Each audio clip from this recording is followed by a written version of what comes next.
পুজো এখানে দেবো বলে আসিনি। প্রথমে আমরা তো আপনারা জানেন, এর আগের ব্লগটা আপনারা যেটা দেখলেন সেটা আমরা এখান থেকে গিয়েছিলাম আমরা আকালিপুর, ভদ্রপুর কালীবাড়িতে।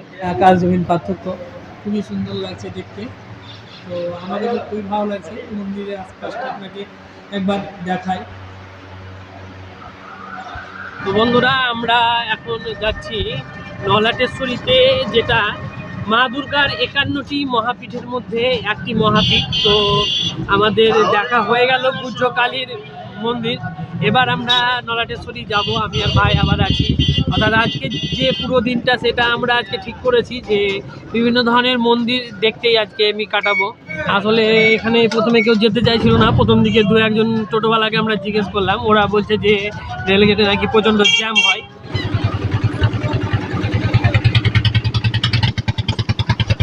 আগে এসেছিলাম তখন ঢালাই অর্থাৎ এরকম পিচ পাকা রাস্তা ছিল না, তখন সেই রাস্তাটা সম্ভবত মোরামের ছিল।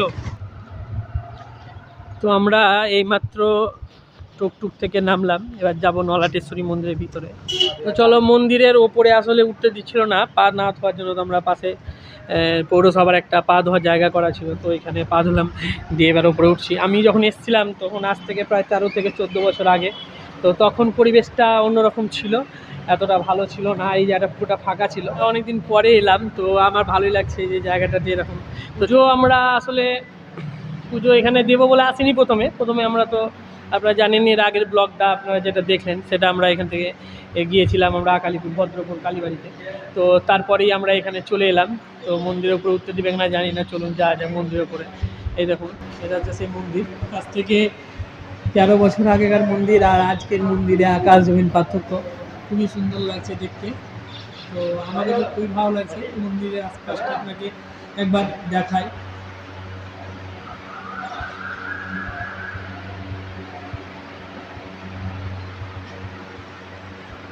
চলো সিঁড়ি দিয়ে দেখি উপরে উঠে কেমন লাগছে। আর পিছনকার যে এলাকাটা সেটা তোমরা দেখতেই পাচ্ছ। তো অনেকদিন পরেই এই দেখো মায়ের মূর্তি, মা নলাটেশ্বরী।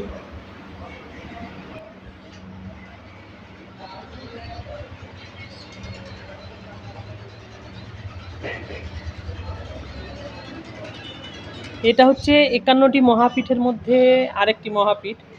আগে দুটো মহাপীঠ ঘুরে এসেছি, আর এটা হচ্ছে আরেকটি মহাপীঠ। তো যেটি 51টি মহাপীঠের মধ্যে একটি মহাপীঠ, এটিও বীরভূমেই অবস্থিত। এইটা নলাটেশ্বরী নামে খ্যাত। এই জায়গাটায় মা দুর্গার নলাট পড়েছিল, তাই এই জায়গাটার নাম হচ্ছে নলাটেশ্বরী। আচ্ছা চলো সাইডটা দেখি একবার।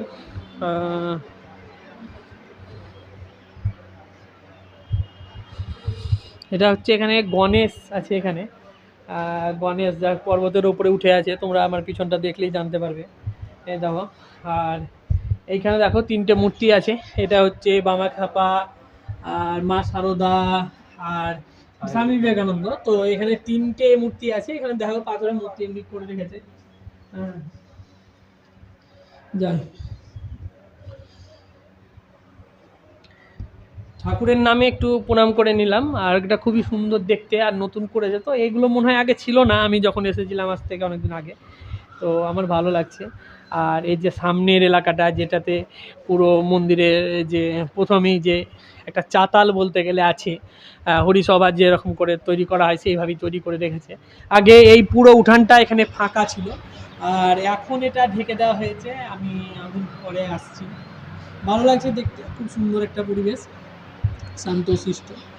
আর এখানে তারাপীঠের মতো ওরকম কোনো পাণ্ডাদের কোনো জ্বালা যন্ত্রণা নেই, আর কোনো সাধকদেরও জ্বালা যন্ত্রণা নেই। আপনি এখানে আসতে পারেন, খুব সুন্দর একটা রাস্তা ধরে আসতে পারেন। আমি জঙ্গিপুর থেকে এসেছি, তো জঙ্গিপুর থেকে আমি প্রথমে বাস ধরলাম। বাস ধরে সোজা মানে নলহাটিতে নামলাম। নলহাটিতে নামার পরে ওখানে একটা টুকটুক করে 20 টাকা দিয়ে আমি সোজা চলে এলাম।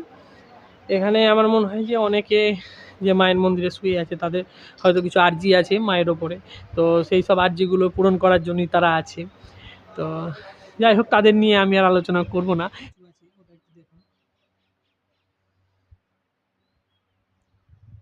আগেই বলেছি যে শিব যখন দক্ষযজ্ঞ হয়, তখন শিবকে আসলে নিমন্ত্রণ করা হয় না। তখন শিব কিন্তু তা সত্ত্বেও চলে আসে ওই সভাতে। এই জন্য ওকে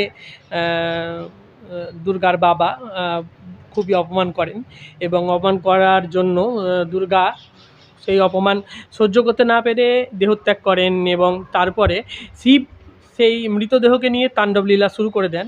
আর তারপরেই সেই তাণ্ডব লীলাকে থামানোর জন্য আমাদের বিষ্ণু তার সুদর্শন চক্রের সাহায্যে সতীর দেহ খণ্ড বিখণ্ড করে বিভিন্ন জায়গাতে ফেলে দেয়।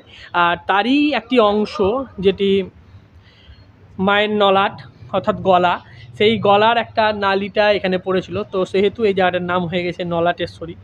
তো যাই হোক, আমরা দেখলাম, খুবই ভালো লাগলো। এবার আমাদের বাড়ির পথে রওনা হই, কারণ আমাদের আর থাকা ঠিক হবে না, অনেকটা দেরি হয়ে গেল বন্ধুরা। তো নলাটেশ্বরী, এটাই হচ্ছে নলাটেশ্বরী। এর সামনে পুজো যে ডালা ফালা পাওয়া যায়, সেইগুলোর দোকান খুব একটা বেশি নেই, আমি দুটো একটাই দেখলাম। তো তোমরা এখানে আসতে পারো, খুব নিরিবিলি পরিবেশ, খুব ভালো জায়গা। তো যাই হোক, আজকে আমরা সোজা চলে যাব বাড়ি। আর সম্ভবত আমি কালকে কিংবা পরশুদিন নসিপুরের রাজবাড়ির যে আরেকটি ব্লগ, সেটা আমি ছাড়বো, তো সেখানে আমি একাই সম্ভবত যাব।